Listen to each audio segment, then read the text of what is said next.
naše nové modelové, koukněte se s něma zblízka. Tak se podíváme, jaký tvrdák je Gas a jeho chlapy, když nebude mít pořádný nástroje. Vidíte? Mají diskotéku. A teď to bude něco jiný. Je to matka nebo dcera? To fakt nemůžeme vědět.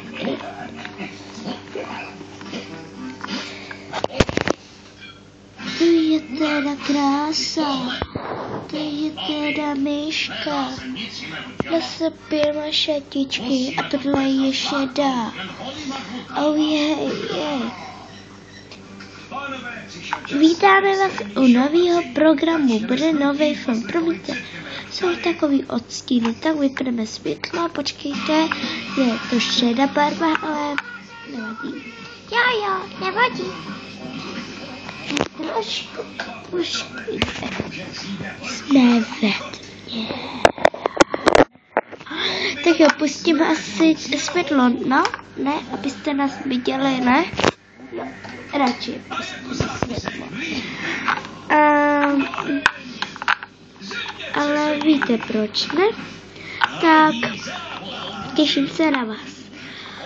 A chtěla bych, mám asi 6 nebo 1 odběratel, ale mě to totiž fakt nevadí, ale, promiňte, pořád říkám ale,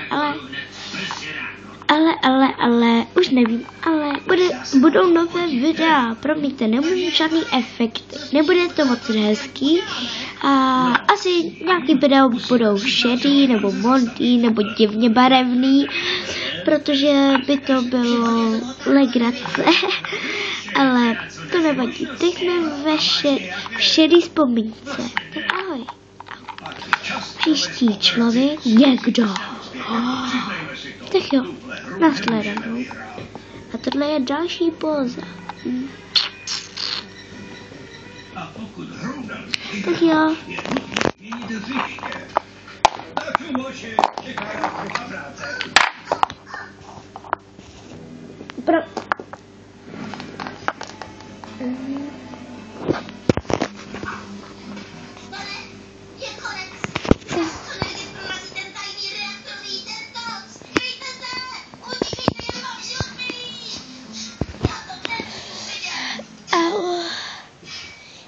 Really? Tam dole nic není.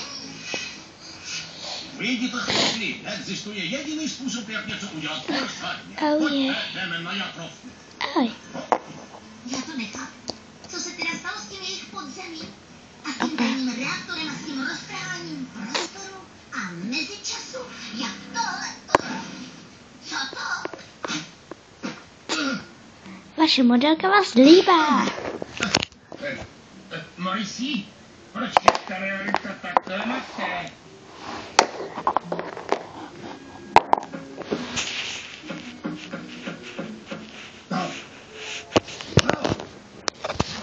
Co je to padělek? Ale mnohem lepší než reaktor. No tak hoši, dejte do toho trochu života. Ale jak se mohli? Totiž Je to docela prosté, Marley. Přes noc jsme zbudovali repliku celé zoo. A když Gaspar dorazil, nasměrovali jsme ho prostě k tomu duplikátu. Kde dokončil opravy v našem videu, o němž si myslel, že je pravý. Je jediný způsob, jak něco udělat pořádně. Tomu říkáš prostě? Já říkám, že existuje jediný způsob, jak něco udělat pořádně. Moment! Tak ahoj.